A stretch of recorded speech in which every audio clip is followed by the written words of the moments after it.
Hello,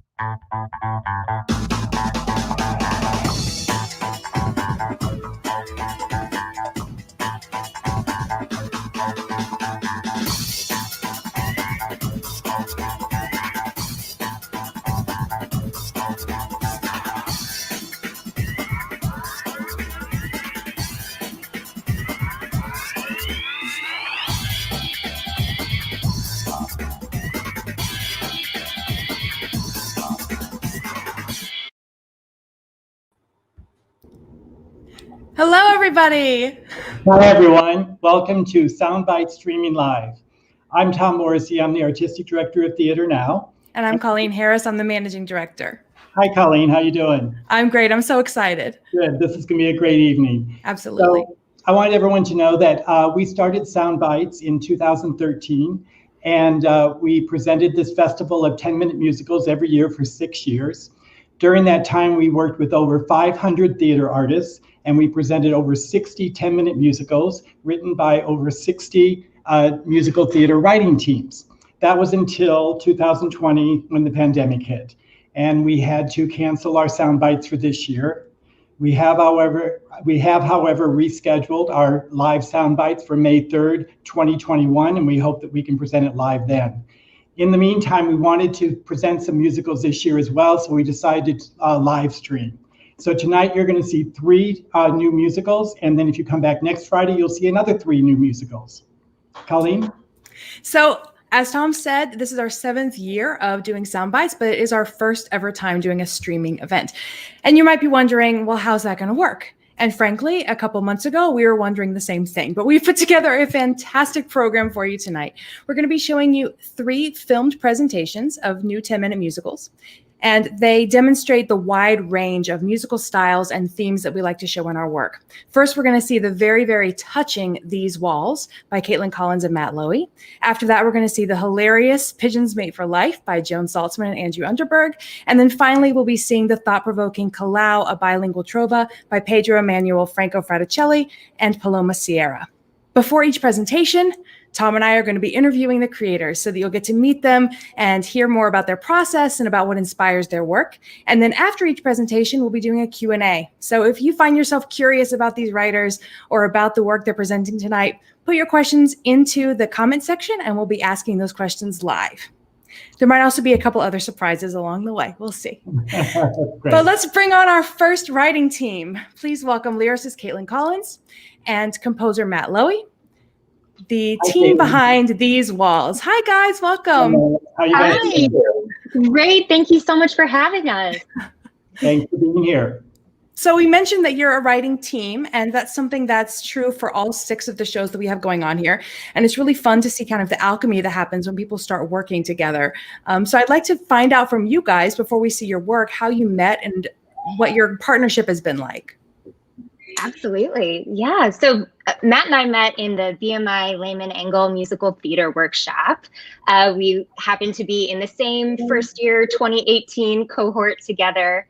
We're now in the advanced workshop together. And actually, the piece that we'll be sharing tonight was actually born out of our time in the workshop together. Our final first year project was to write a 10-minute musical, and our moderators happened to pair us up. And I will forever be grateful that they did. Yeah, that's the rest is history right now. Yeah. And how did the 2 of you get interested in theater to begin with, and also why musicals?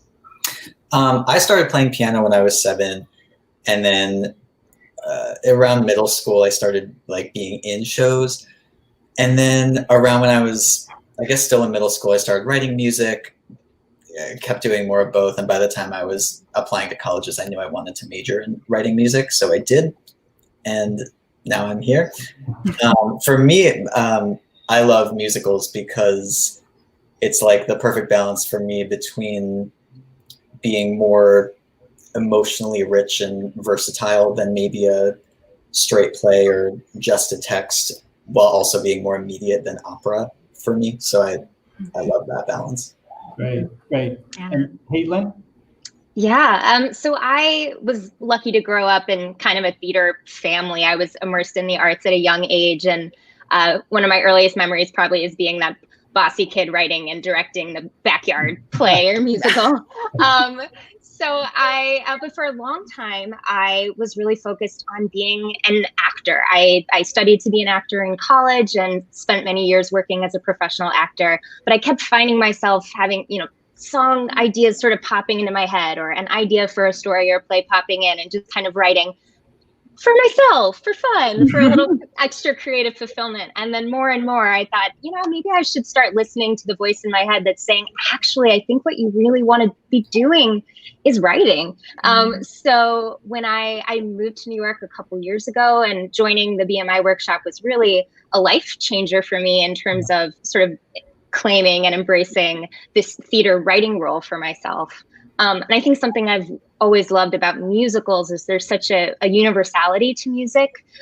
So I think it's a really beautiful way to tap into emotions and to really connect in sort of an immediate, visceral way to a wide community of people sharing that together. Well, this musical definitely does that. I mean, I've read it and I listened to the demos, and now I've watched the video several times, and every time it gets me.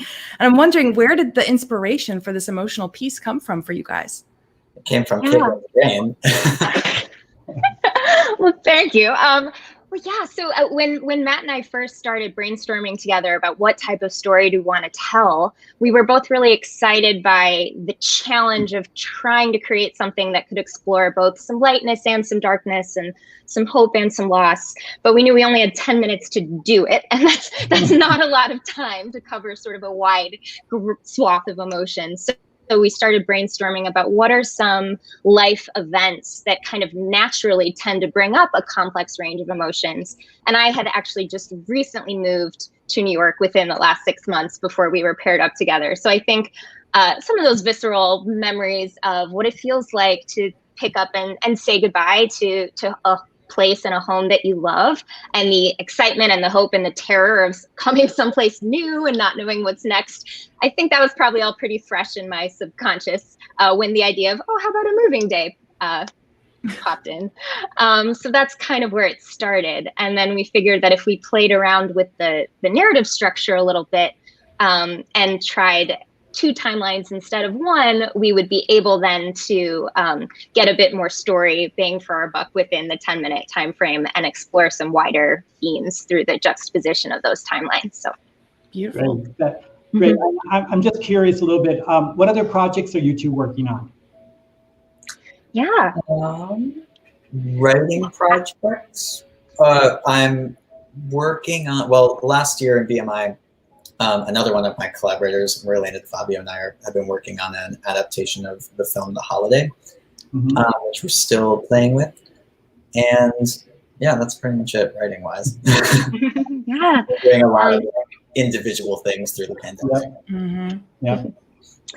I've been, I'm sorry, I didn't mean to. No, please. Cut you off, Colleen.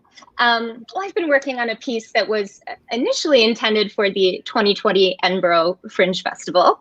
Obviously, that did not happen, but we are continuing the development of it and working with a wonderful composer named Matt. Also, another Matt.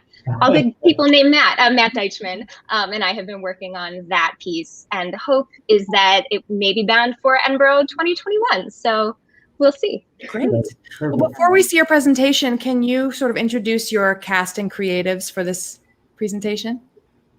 Absolutely. So we're so lucky. We have an amazing cast featuring Melody Butiu, Leana Ray Concepcion, Drew McVety, and Daniel Scott Walton. So huge shout out and thank you to all of them. That's fantastic. If you guys at home have any questions for Caitlin and Matt, make sure you put them in the comment section so we can ask them later. But now let's take a look at These Walls by Caitlin Collins and Matthew Lowy.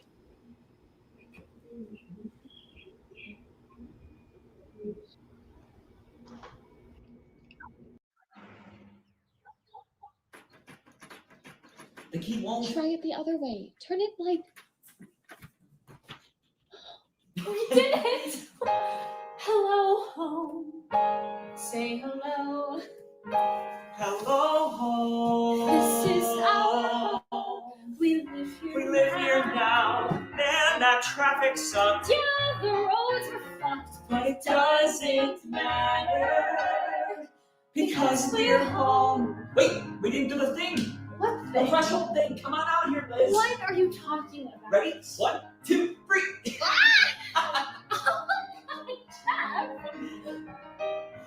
Hello, walls. Say hello. We talk to walls now. Glad to meet you. We live here now. Look, that bulb is out. That'll need some grout. But it hardly matters because we're home. Who'd have thought from that fateful study hall? One day we'd be talking to this wall. Hello, home. Here we are. We're adulting. It's kind of weird. It's freaking weird. Look, I brought some beer. Cheers to being here And to all that matters. Now that we're home. Feels so much bigger without any furniture. Can we afford to fill it? Oh, we'll fill it. I'm thinking hot tub there. Obviously, disco ball. Yes, and of course our love will fill it all. What's that cliche? The one about I thought real writers hate cliches. shut up. If these walls could talk, what would they say? What do you think these walls will say? Right now, they're probably saying, damn, these new people are way hotter than that old couple. If these walls could talk. No, I mean years from now. If these walls could talk. What do these walls say years from now? Yeah. They'll say Liz is perfect, and Jeff, he's not bad. And they are the best mom and dad. They will say that, won't they? Absolutely. Well, not like imminently. Right. Like 3 to 5 years, they might say that. Or like 2 to 4 years. Who knows? Who knows? Hello, life. Here we are. Just imagine the things in store. Tiny little feet. Cute enough to eat. We'll have all that matters. Now that we're home.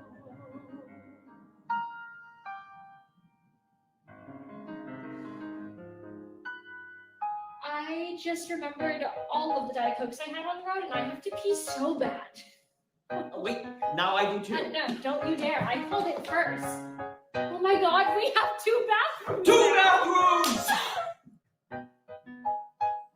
Well, the movers are off. Pretty sure I heard glass shatter as they pulled out. You about ready, Liz? I guess so. God, look at this Yeah, place. it's strange, isn't it? It seems smaller somehow. If these walls could talk. Shh, listen. Jeff was right. Should have gotten a hot tub. 48 inches. My writing desk can fit here, don't you think? Sure. And you know what can go right over there? The dog bed. You know I'm not a dog person. We'll see. Oh my God. I forgot we slid the couch over where PJ scratched up the floor. Oh, PJ. Maybe we should get a new dog. I don't know. Oh, let's do it. I think it'd be good for you. We'll see. If these walls could. I'm gonna do one last sweep. 35 years of birthdays and Wednesdays and days that we'll never get back. 35 years of dishes and groceries and questions we'll never unpack. 35 years of moments and fragments wrapped up and labeled and gone. What's the time?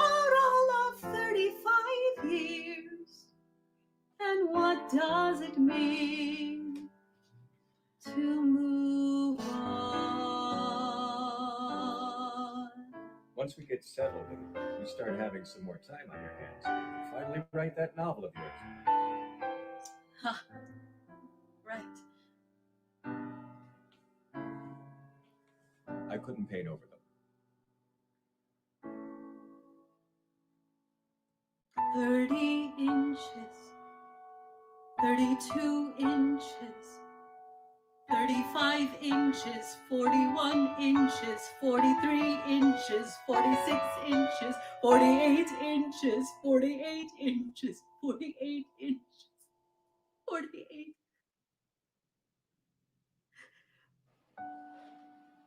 Even after all this time, it feels like we're abandoning him somehow. No, we're not abandoning him. I know, we're not, obviously. This is really hard. Yeah, of course. It's allowed to be hard. I'm sorry. Careful, that one's heavy. Did I tell you my sister doesn't believe me that we never fight? Yeah, she's just jealous of our mad communication skills. Yeah, she is. You know, it'll be good to be closer to Mel. She'll be so glad to have your help with the baby. Grandparents. My God. Shall we keep at it? Hey, how'd we miss that? Wait, what's that? Oh my God. I thought we could leave it like the people before us. Finding it felt like I remember. It's a sign. Literally. We're where we're supposed to be. Bless this mess. No, you don't know us yet, but that's rude, Walls. We're going for perfection here. That's right. the perfect life. If these walls could talk, If these walls could talk, they'd say life is messy, and they understood that we did the best that we could. Hello, home. Here we are. Just imagine the things in store. Say these walls collapse. We'll pick up the scraps because all that matters is that you're home. 35 years. We're home. You're my home. We are. You are my home. Can't believe after all that we've been through that I get to build a life with you. That'd be the cab. You ready? Are we ever?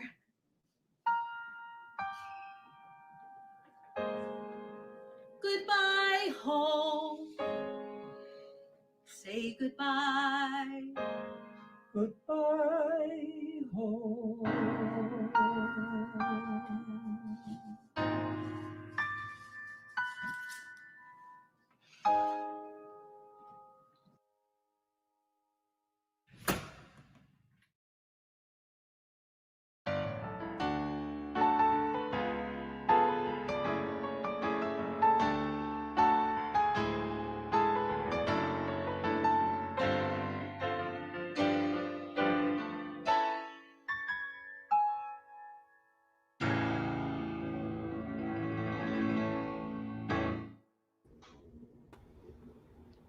Oh my gosh, it gets me every time. That was really wonderful. Absolutely wonderful. So beautiful. Thank you so Really. much. That's very kind. Thank you. So Yes. we're hoping that some people will ask some questions now, and we can pass them on and see if anyone does.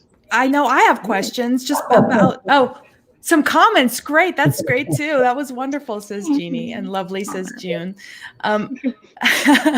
The accolades are rolling in. I have questions about, not only are we presenting this streaming, but also these presentations, of course, had to be filmed with social distancing in mind. And somehow you were still able to create this intimacy between the actors. Can you describe sort of what this process was? Yeah, absolutely. So we had couple of definite MVPs. So one was we had an amazing director who also doubled as our editor, Scott Weinstein, who is a fabulous theater director, but has really adapted to the Zoom universe that we are currently living in. So, well, normally director would come in with some blocking in terms of stage pictures and physical action, and we don't have a bunch of that here, but so he came in with sort of focal point blocking so that he could tell the actors exactly sort of where to be looking and where to angle themselves so that we could create a cohesive space, and that when it was all edited together, it felt like they had scene partners. Also, our actors were so game to just play and experiment and use their amazing imaginations and technique to, even though they were in isolation, bare their souls to air. And also, it really helped that Matt made amazing tracks ahead of time that had all of the vocals and then also all of the spoken dialogues pre-put into the music, not with the correct people speaking and singing them yet, but totally timed to the music, and then sent personalized individual tracks to each actor with just their part muted, so that the actors could then be listening and responding in real time to the vocal cues. So they actually had something to respond off of. And Matt sang all 4 parts and has an amazing vocal range, I would just like to say. Well, thank you. But yeah, we had Scott and Caitlin, I think, did most of the legwork with putting the filming aspect together and making sure everything was going to sync up with where people were looking and directing focus. And then once we picked their best takes, I went in and audio edited it. So it tried to make it sound like they were in the same room and speaking at consistent levels. And well, it was very well done. We have a question here from Jonathan. Are there plans to make this a longer piece? That's a great question. Thanks, Jonathan. It's something that we have sort of dreamed about a little bit, and that's kind of as far as we've gotten so far. As could it be? I mean, I think we're proud of it as a short piece as it is, but we also love the characters and have sort of imagined some other potential scenarios where it might flesh out as a longer thing. So stay tuned. Maybe. No matter what, I definitely want to work with Matt again on something. Yes. I thought it was great that the video we saw really retained its theatricality, though. It was still a theatrical piece. And we're going to get to see it live on stage as well next year, we hope in May. And I can't wait to see it live. I think it'll just bring it full circle. Thank you so much. We can't wait too. Right. Thank you guys so much for bringing it and putting that presentation together for our entire audience. We really appreciate it. And yes, make sure you keep up with their work. You can see their handles down there below. So follow Caitlin Collins and Sweet and Lowy. You can find them on Instagram, and make sure that you know exactly what's going on with their careers as they move forward. Right. And before we bring on our next pair of writers, we have a message from one of our musical theater heroes. He happens to be a huge supporter of Theater Now New York, and we're thrilled to have a video message from him. So we're in a moment, we're going to hear from Stephen Flaherty. Stephen is half of the musical writing team of Ahrens and Flaherty. And their first musical that they wrote together that was produced commercially in New York is not as well known as some of their others. It's called Lucky Stiff, but it's actually one of my favorite musicals. I just love that musical. I think it's so much fun. But of course, you know them for shows like Ragtime, Anastasia, Once on This Island, and many, many more. So right now, let's hear a few words from Stephen Flaherty.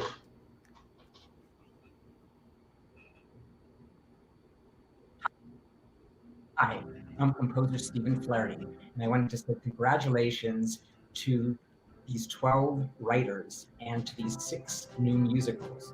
Thank you for tuning in tonight to support Theater Now at the birth of these wonderful short-form musicals. And I'm here to say, being only 5'4" in height, good things can come in small packages. So thank you for your support of this organization. They're wonderful. They're doing great new work. They're supporting new emerging writers, and what can be better than that?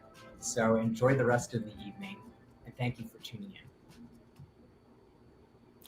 We're so grateful to Stephen for acknowledging our talented writers and for also his ongoing support of all of our programming. If you'd like to join him in that support, of course, donations are always welcome here at Theater Now. We'll be putting up our ways to donate down below. There you go. And any amount, of course, is welcome. And if you donate $25 or more, you'll be one of our members and you'll get discounted tickets and other perks. Great. So now we're going to move on to the next piece. Pigeons Made for Life. Do Pigeons Made for Life is the name of the piece, and it's written by Joan and Joan and Andrew. That's who I'm looking for. I'm sorry. Welcome. Hi. Hello. Great to be here. Sorry about that. I just messed up your whole introduction. No problem. We're actually so honored to be following Stephen Flaherty. That's right. He's your opening act now. You can put that on your... What can I say? Well, welcome, guys. We're so glad to have you with us. So my first question is, do pigeons mate for life? They do indeed. And if you're in the park or walking down the street and you happen to see pigeons, you'll most often see them 2 by 2 because they actually do mate for life, unlike all of us who have more of a problem doing that. Let's not go there, okay?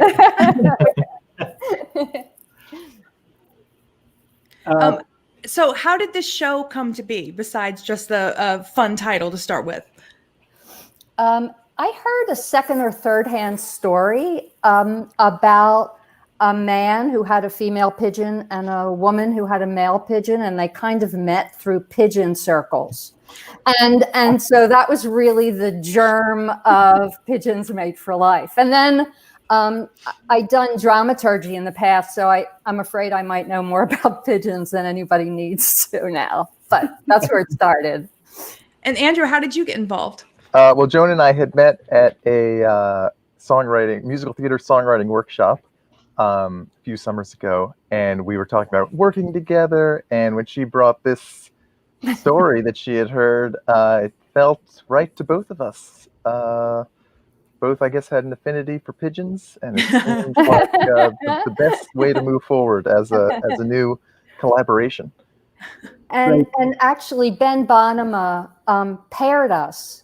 And Andrew, tell what happened after that, because it's sort of interesting. Yes, our first phone call when we were chatting about when we were going to get together to work on a song for this workshop, I asked Joan where she lived, and it turned out it was right across the street from my apartment. Oh, yeah. It's like that song, Ring Them Bells. You find them right there across the street. Exactly. And I just want to say that I'm so grateful to Ben, because I think that what Andrew does is magic, and it really makes my words sing. So. Well, great. And are the two of you working on any other projects together? We are. And can you tell us about them? We're working on a 2-act musical now that has a protagonist who's 70 and who is sort of following her dreams for the first time. And we thought that it was really a good idea, since there's so many amazing divas now who are in their 70s and they're sort of playing these featured roles. And we thought, we think we could give them a really juicy lead role. So that's fantastic. Yeah. I love these stories, both Caitlin and Matt, and then the two of you sort of being brought together by this third kind of fairy godmother matchmaker type of person. So shout out now to all of the fairy godmother theater matchmakers out there bringing together these magical teams. Before we see your piece, I know that you chose to show an excerpt from your musical. So is there any more information that you might want people to know about it before they see this song? This is the first song of the show, which means there's very little to know, other than if you would like to find out what happens to these characters, you'll have to see the rest of it live. That's right. Yeah. Good plug. I'm sorry. And we just like you to escape this very fraught 2020 world to the apartment of Jane and her pigeon Santino. Could you introduce the cast for us? Sure. before we see it? Victoria Beaudoin is playing Jane, Mhm. and Evan Coles, her pigeon, Santino, and the editing was done by Jesse Green. Fantastic. Well, now let's take a look at the opening number from Pigeons Mate for Life by Joan Saltzman and Andrew Underberg. Never had much luck with love. No, not a smidgen. So I gave up on men and got a pigeon. Cuckoo, coo, cuckoo, coo. Once fell in love with a writer who was real bright, that he could be the next Stephen King. Looked like Brad Pitt, I knew he was just right, although he couldn't afford a ring. When he borrowed my card for something sublime, and I just assumed it was a sparkly diamond. Turned out to be a one-way flight on Qantas. He flew to the outback and never came back. Santino doesn't steal, Santino doesn't lie, Santino doesn't move to Melbourne and leave me high and dry. Even though Santino sometimes spreads his wings to roam, Santino always flies back home. Cuckoo, coo, cuckoo, coo. Then I met a partner in a big law firm, had a condo, an Audi too. He proved he was in it for the long term. We got married at the Philly Zoo. Honeymoon in Rio, loved to travel. Couldn't imagine we'd ever unravel, till I caught him sexting with a guy named Zach. I kicked him out, and he never came back.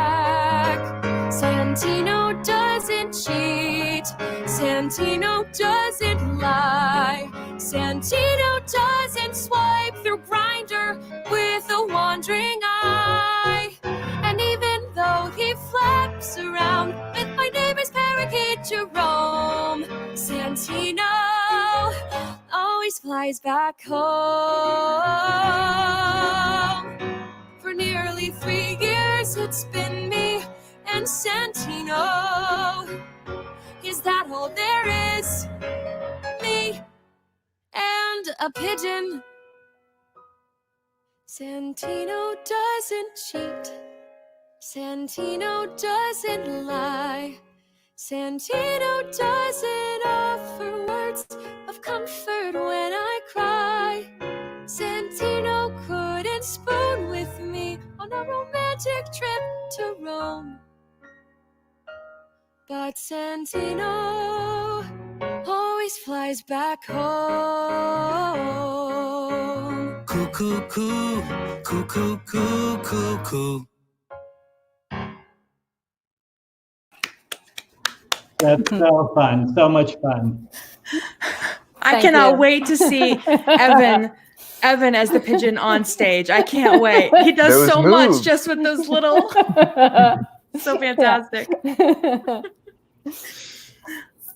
So I guess my question, while we wait for some other questions to roll in. Oh, here we go. Does Santino have a pigeon on the side? Is the question. Oh, no. No, Santino doesn't. He's mated for life with his pigeon Bernadette, and it's only her. He's a bit of a flirt, though, Joan. Let's not. Yeah, well, yeah, you're right. I got that vibe. But so far, I must be more of a romantic. So, what was your process in first writing lyrics? Like, do you sit down and it just flows out of you? What is your process, Joan, when you come up with these things? Actually, Andrew and I always talk about a song before we ever start one. And so sometimes it's really specific and we actually talk about verses and choruses and bridges and stuff. And sometimes it's more general. And then pretty much, yeah, it does flow out pretty quickly. But having that beginning is incredibly helpful. Yeah. Well, that's probably why they seem to work so seamlessly together. Yeah, it's really wonderful. And I just have a little a fun fact about pigeons that I happen to know, which is that because that's always amazed me. If you notice when you live in the city, you never see baby pigeons. And the reason is because by the time they're thrown out of the nest, they're actually adult pigeons at that point. Right. And we don't know where their nests are. They hide their nests. So yeah. Right. So we have another question here. How did you get into writing for musical theater, Joan? Were you always a writer? No, I got into musical theater. I fell in love with Oscar Hammerstein's words when I was really a little girl. And then as I got older, I fell in love with his politics. About 10 years ago, I started writing plays. And my first play is about Oscar Hammerstein and the song Carefully Taught, which he wrote at the height of the McCarthy era. About 2 years ago, some random person said to me, when I told him what I did, do you write lyrics? And I said, no. And then I thought, why not? And just at that moment, I saw a course being taught by Adam Guan, who's such an amazing songwriter and an incredible teacher. And I took the course, and then I was writing lyrics. So thank you, whoever that was, that I can't remember. And Andrew, how about you? How did you get into writing for musical theater? I've been a songwriter for many years, and I write music for K-pop, J-pop, and children's television, and have always loved musicals, and it's been a goal of mine to get into it for many years, actually. So here I am. I can see Santino on a children's show, that's for sure. It's so incredibly catchy. Unless it's cheating. That's true. He might be a little too might be a little risque. naughty. Thank you guys both so much for being here. We're going to put how to keep in contact with you down at the bottom in just a moment, to make sure that people are able to keep up with your work. There we go. Joan was very brave. She gave you her email address. So Joan is waiting to hear from you out there. Great. Thanks again so much. We're looking forward to seeing you in May. Yeah, absolutely. Yes, 100%. Absolutely. Bye-bye. Bye-bye. So as we're here talking about the Soundbites Festival, we just want to mention that we're always so amazed by the incredible work that our writers do in putting these full stories into this sort of 10-minute distillation. And it's made us really understand the power of a short form musical. Absolutely. And as I mentioned earlier this evening, we've been producing 10-minute musicals since 2013, and we've come across quite a few. So we put together a book. So we now have this anthology of 25 10-minute musicals. It was just published and just released now. It's available on our website. So it's available for purchase now. And what's wonderful about this is that not only is it now a book, but Music Theater International, which is one of the premier licensing companies for Broadway shows, is now also licensing our 25 10-minute musicals as well. So it's now available for licensing for schools and professional theater companies and community theaters and things like that. And that'll be available in January through MTI. So we're so excited about our partnership with MTI, and we're also so excited about having our book published. So it's a really great way for us to be able to support our writers. And that's really what we are, is we're a service organization for writers. Yes, and along with supporting our writers with publishing and licensing, we also run a musical writers lab. And a lot of those writers come to us through the Soundbites Festival. And the Musical Writers Lab is a community of writers. They meet every 2 weeks to share things they're working on and to offer support to one another and to get support also from Theater Now New York. And now to show you a little bit more about the Musical Writers Lab, we're going to hear a little bit from the lab members themselves. The Musical Writers Lab is this fantastic group of writers who are all coming together to just help each other out. So many fantastic artists that are New York based. A group that's very supportive. Everyone's pleased to be in it. And having this new community has also been such a nice part of being in the lab. It's a safe space to bring in vulnerable work that will push you to create more vulnerable work and more adventurous work. And having goals and deadlines and other people to show it to, and and a sense that there were other people that believed in us as writers. And it's really been awesome to be able to just have that chance to refocus and recommit to the writing every 2 weeks with a wonderful group of people. It's composed of so many different people at different levels in their career. So it's super inspiring. The feedback that we get it's like on a very, very high level. And it's also just, talking about the real life experiences and sort of look at the more administration aspect of theater too, and talking about copyright and so forth has been very helpful. It's got a very specific purpose, and that's not just to get us to a reading, but to get us to production. And that's not a lab out there that I know. How it has been helping us finish this show faster. And then, the results sort of speak for itself. Within 6 months, we were in rehearsals. Their priority is to us as artists and giving us a place to express ourselves and helping to amplify our voices. Writers have needs everywhere, and to have all of them being capable of being addressed in this lab is such an important thing to me.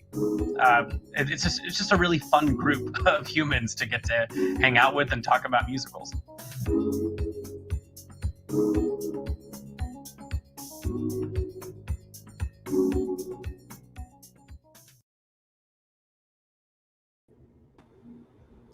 We're so proud of our ever-expanding community of writers. I do want to mention two of our newest lab members, Steve Wallace and Kenny Harmon, have a show that's going to be in next Friday's streaming event. It's called Humpty's Hatching Day. It's a hip-hop retelling of one of your favorite nursery rhymes. So we're very excited to have them and have all of the writers that you've seen tonight also join us in our kind of expanded writing community.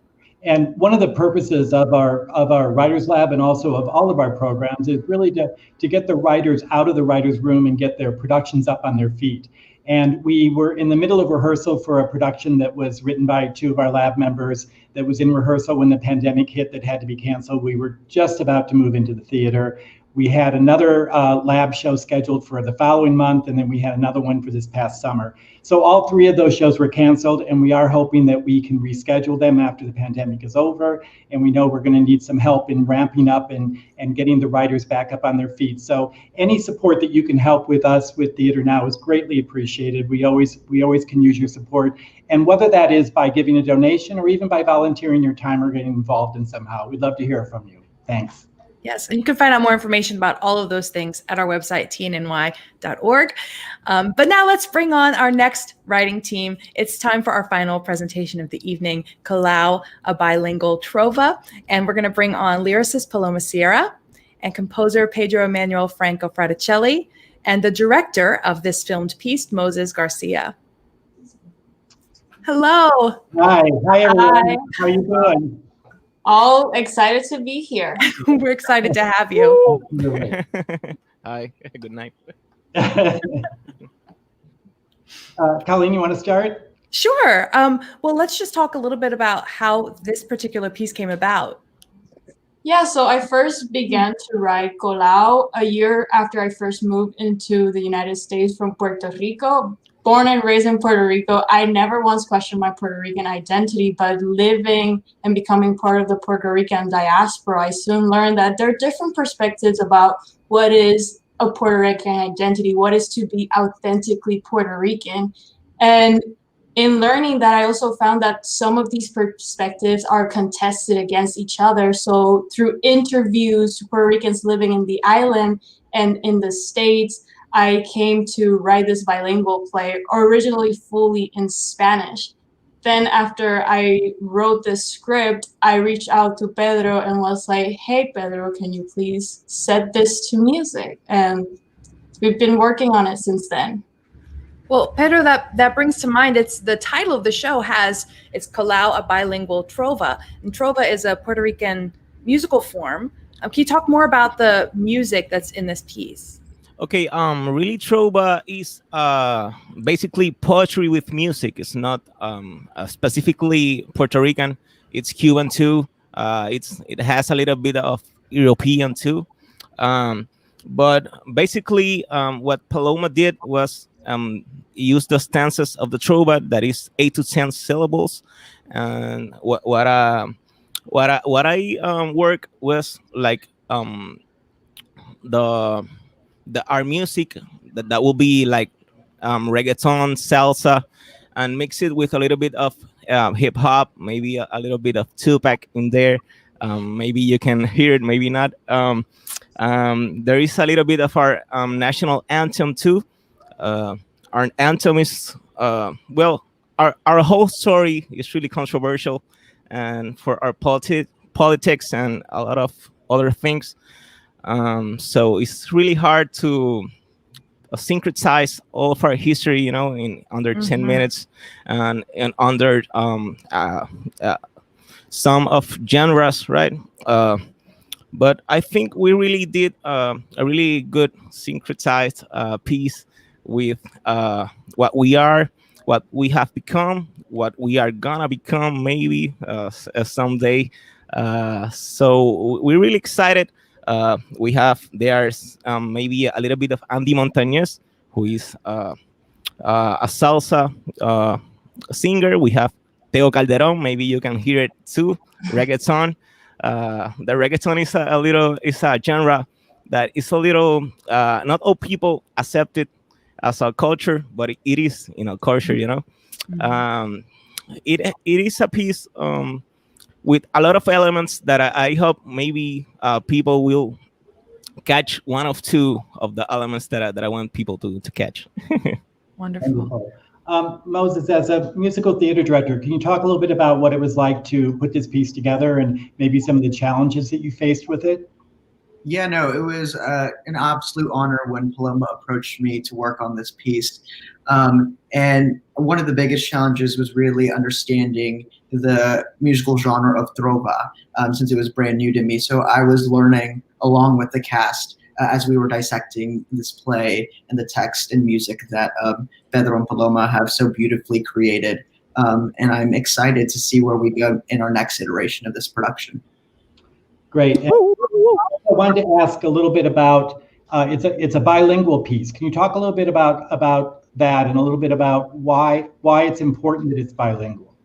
Yeah, so as I said, originally I wrote it fully in Spanish, but then as I was workshopping the text alone, I was working with a co-translator, Abigail Salmon, a dear friend. And during some of the workshop presentations, I had someone came up to me and they asked me, well, Puerto Ricans speak both English and Spanish, and you're talking about diaspora. Why don't you just have the whole piece be bilingual? And that kind of blew my mind. So that's how we ended up doing this piece bilingually. Great, excellent. That's great. Should we go to the piece now, Colleen? Sure. Before we do that, could you guys introduce us to the cast that we're going to see and the cast that we're going to hear?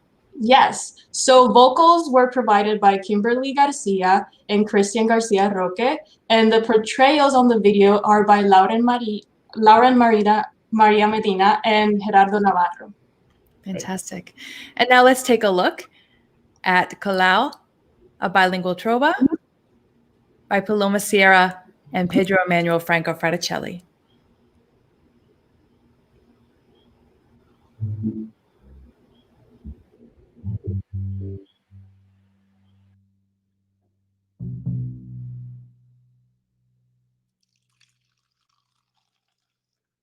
¿Pero qué hace? What? What do you mean what, Alex? No, la leche quita el sabor. Drink coffee like all of us do. Donut milk, drink it as though you are Hispanic, Latino, puro, negro, todo tinto. What is it that you're saying? This coffee makes me un-Hispanic? Where'd you get that idea? Dios mío! ¿Por qué me viene con esto? Why are you... What's the meaning of this? I am Puerto Rican. Siempre estando de aquí lejos, a 1,000 millones de metros de distancia, ser patriota es sudar la gota gorda, no abandonar o la espalda darle al seno de la patria, aún sea la ocasión fuerte.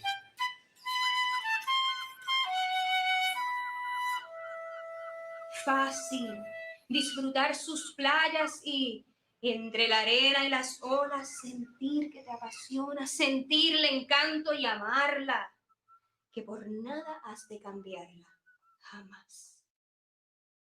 Sin imaginarlo, vete, fácil, distanciado cuando más te requiere. No le amas suficiente, no le amas demasiado.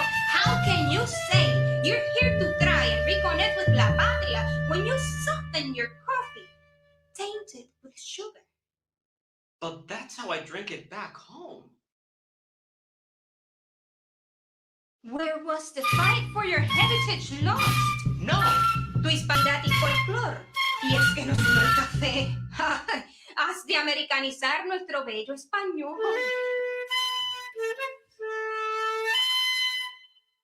Reafirmas, mas niegas nuestro hablar bilingüe, que es lo que más nos distingue.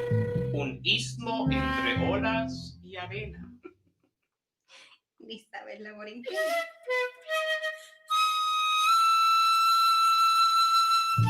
Listen, sometimes we must stray just so we can find our way through uncertainty, searching in the midst of everything so we can know ourselves leche con café. Café con leche. ¿Qué va? You either are or you are not. No middle ground, no sabes nada. Has dejado enfriar tu café. Its taste is too far gone to ever return. What?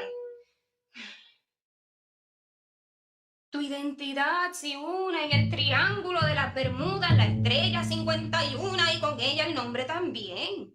Porque te has dado a ignorar. No a vivir cual asignado, poniendo muy en alto lo que al nacer te ha nombrado y nada más. Hay que vivir de acuerdo al nombre y origen nuestro, con su significado para nos, el ser hispanos. Simplemente no te entiendo. Ay, ¿no te resulta molesto el que otro tenga tu nombre? Ay, que le dé el cebro que alguien que le es ajeno, quien a quien le brindó el seno, sin mal le dio la espalda. Es a quien las palabras las enfrenta en español. Dice ser de corazón, mata el plátano, la mancha no tiene. No sé a qué viene.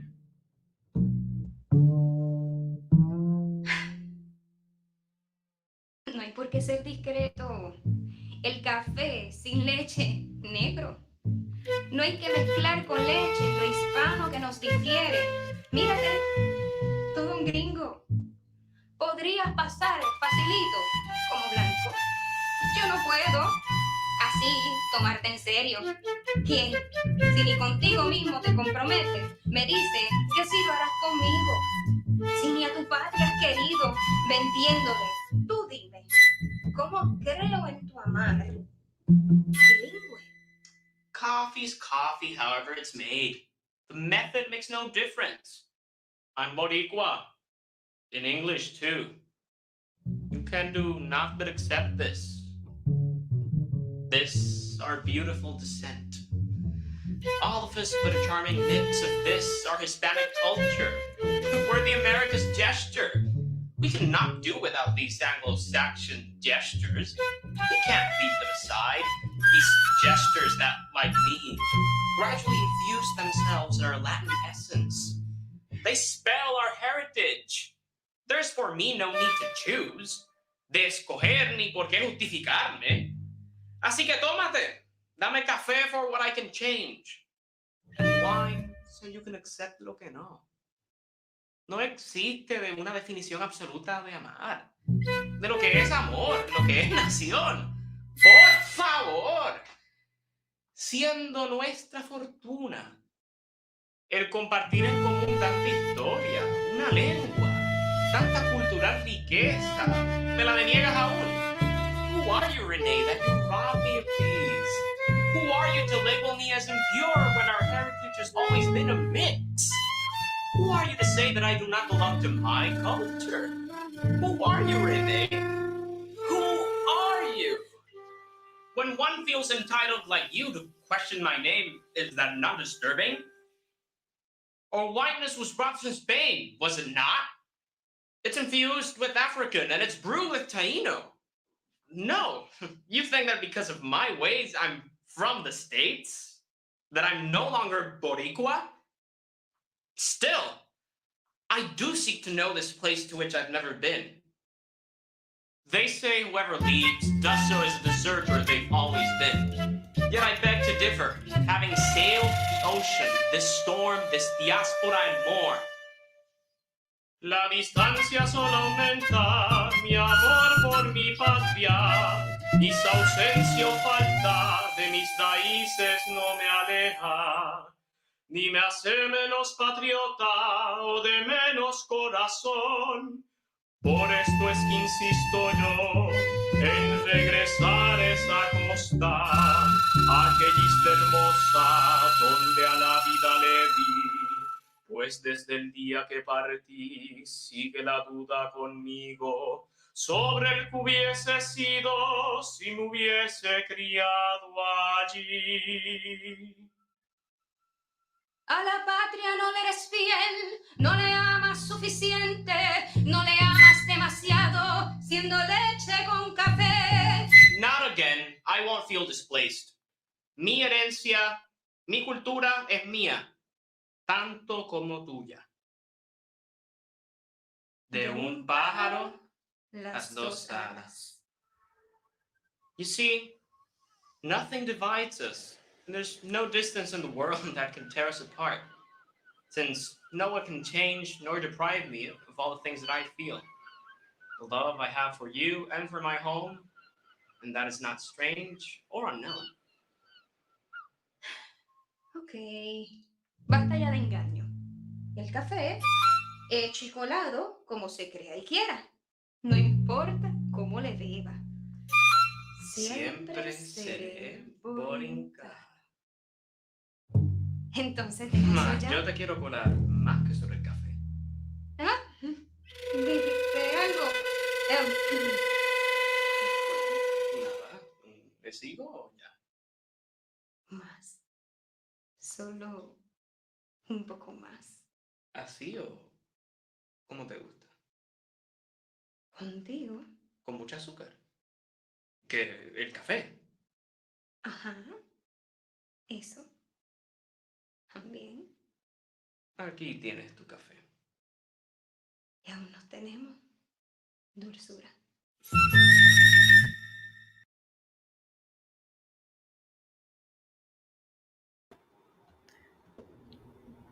Tom, I just want coffee now. Moses, you have to. Maxwell House has to hire you. That was just fantastic. Thank you. Pedro, it's such a mood. That music, so beautiful. Thank you, thank you. I'm just really happy with this piece. I think it's so wonderful, and it's so different from other pieces, and that's kind of what we're about with our Soundbites Festival too. Is we try to find as many different pieces that speak to different people in different ways. And I'm glad that you submitted this year. This was our first year that we specifically were looking for either bilingual or pieces that were in other languages. So it's just great to have you with us this year. Thank you. Woo! Thank you for having us. Thank you so much. Thank you, guys. I Appreciate it. I want to ask Moses, why did you choose to film this in black and white, or was that a choice made by Pedro or Paloma? Yeah, speaking with Paloma about the juxtaposition between the characters Alex and René in the piece and their opposing views, I wanted to accentuate that beyond just the text, and I wanted to make a design choice to where the situation feels very black and white to me. So the choice to have the whole film in black and white is something that just felt very right from the beginning. Mm-hmm.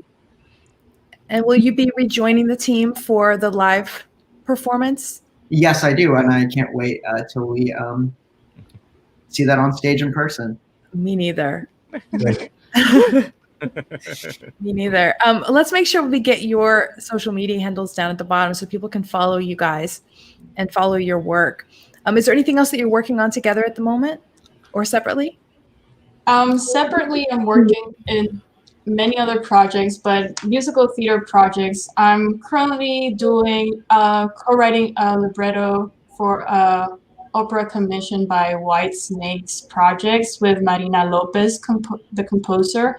And upcoming, I also have another short musical. It's kind of like a comedy about online dating and it's called Close But Not Too Close.com, but with music by Dusty Sanders and lyrics by Julia Kaufman. So that's some things I'm looking forward. That's great. We have a question. So curious about the choice of not doing any actual singing until the very far into the piece. Is this part of the trova genre, more speaking over music? You want to talk about that a little bit? Yeah, not really. It was something. Originally, there was no singing because I don't like tonal parts. I'm a little experimental, and I like tonal music. But the singer suggested, and I think it was a really good idea. I really liked it. They were following the trova patterns in the singing parts, but they improvised that part, and I really liked it. And I was like, okay, let's keep it that way. Como que I like that, how that sounds. Yeah, Thank you, Christian. Absolutely, great. Well, Good. we thank you guys so much for being here and for sharing your work with us. And I can see on the YouTube comments that people are really enjoying it. I can't wait to keep working with you on it all the way through May. Absolutely. Thank you so much. Thanks, guys. Thank you. And we just want to remind everybody who's watching at home that we will be back next week with 3 more new musicals, Letters from May and Humpty's Hatching Day and Rise. Exactly. And as I mentioned earlier, the 3 pieces you saw today were also very different from each other. And next week, you're going to see another 3 different pieces. And that is one of the things that we always try to do with sound bites, is we try to find different pieces that are as different from each other as possible. When you come and see a Sound Bites Festival evening, that's one of the things that we're very happy about, because we're really looking to see how we can move musical theater form forward and invite other audiences and do pieces that that delve into other people's lives or other things that might not be the norm for everyone. So it's something that's kind of very much a part of our mission. Yes. I'm sorry, I just want to also say for a second, I just want to say I want to introduce 2 people who are behind the scenes now. That's what I wanted to do too. So Katrina and Paulina, can you step out for a second? Let everyone see who you are. So they've been running everything behind the scenes. Paulina's been with us for 3 years now. We're never going to let her go. We just met Katrina though, and I think we're going to keep her as well, right? 100%. They both do an amazing job, and we couldn't do any of what we do without them. Thank you so much. Yes. Thank you for all of your hard work. We also couldn't do anything that we've done tonight without our sponsors, who we'll be showing you a list of at the end of this. So please stay tuned for that, so that you can continue to show them support for all the things that they do, including supporting us. If you'd like to support us directly, of course, you can find us at tnny.org, and you can donate there, or you can donate to our PayPal or our Venmo, which have been floating around at the bottom of the screen. And we'd also like to thank our incredible board. Our board has been so instrumental in supporting us and finding ways for us to continue to bring theater to you, even though we can't do it live right now. Our board is just, we couldn't be happier with the amazing people we have. Their belief in musical theater as a way to expand horizons, as a way to get new voices heard, is really, really exciting to us, and we really appreciate everything they do. Absolutely. So I just want to mention also, I know all of our board members are watching tonight, and some of them even have invited friends to come and watch as well. And it's one of the great things about our board is how they reach out to people. So thank you, Camille. Thank you, Stan. Thank you, Jonathan. Thank you, Marcus. I can't list them all. We have a large board, but they all do such a great job. Thanks, guys. Thank you so much. And thank you all for watching. We really appreciate it. And we hope to see you back next week for those other 3 musicals. Let's take a look at what we're going to see next week.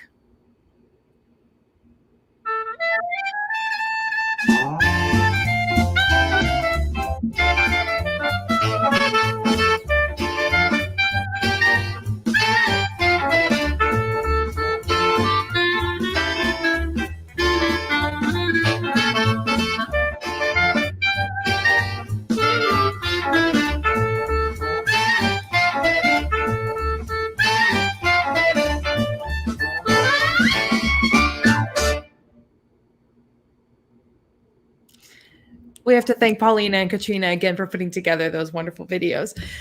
Thank you all again so much for tuning in. Tom, I had a great time. How about you? I did too, and I can't wait to do it again next week. And That's I hope right. everyone else comes back too. Thank All right. you. Thanks, everybody. Have a great night. Take care.